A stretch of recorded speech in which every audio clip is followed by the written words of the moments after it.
ईश्वर अमीर व गरीब में भेदभाव नहीं करते।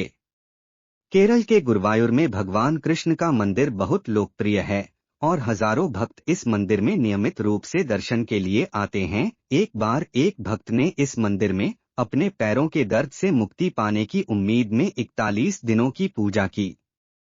वह स्वयं चलने में असमर्थ था, इसलिए उसे हर जगह उठाकर ले जाना पड़ता था। चूंकि वह अमीर था, इसलिए भाड़े पर लोग रखने में समर्थ था जो उसे ढोकर मंदिर के चारों ओर ले जाते। हर सुबह उसे नहाने के लिए मंदिर के तालाब तक उठाकर ले जाया जाता था। उसने इस प्रकार अपनी पूजा के 40 दिन पूर्ण कर लिए थे, परंतु उसकी श्रद्धापूर्ण तथा सच्ची प्रार्थना के बावजूद उसकी पीड़ा में कोई सुधार नहीं था। भगवान कृष्ण का एक और भक्त था जो गरीब था और उसी मंदिर में वह अपनी पुत्री के विवाह के लिए पूर्ण श्रद्धा से प्रार्थना कर रहा था। वर निर्धारित हो चुका था और उसकी बेटी की सगाई भी हो चुकी थी, पर उसके पास सोने के गहने खरीदने तथा विवाह का प्रबंध करने के लिए पैसे नहीं थे।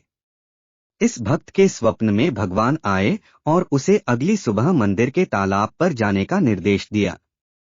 भगवान ने भक्त को आदेश दिया कि उसे वहां सीढ़ियों पर एक छोटी सी थैली मिलेगी जिसे लेकर वह पीछे देखे बिना भाग जाए। अगला दिन अमीर भक्त के लिए 41वां दिन था। हालांकि उसके पैरों के दर्द में सुधार नहीं था, पर फिर भी भगवान कृष्ण को अर्पण करने के लिए वह एक छोटी थैली में सोने के सिक्के लेकर आया था। स्नान के लिए जाने से पूर्व उसने थैली को मंदिर के तालाब की सीढ़ियों पर रखा। स्वप्न में भगवान के सुझाव के अनुसार वह गरीब भक्त मंदिर के तालाब पर गया और सीढ़ियों पर उसे एक छोटी सी थैली मिली। उसे उठाकर पीछे मुड़े बिना वह भाग गया।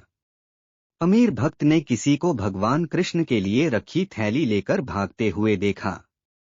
वह तत्काल पानी से बाहर निकला और उस चोर के पीछे भागने लगा।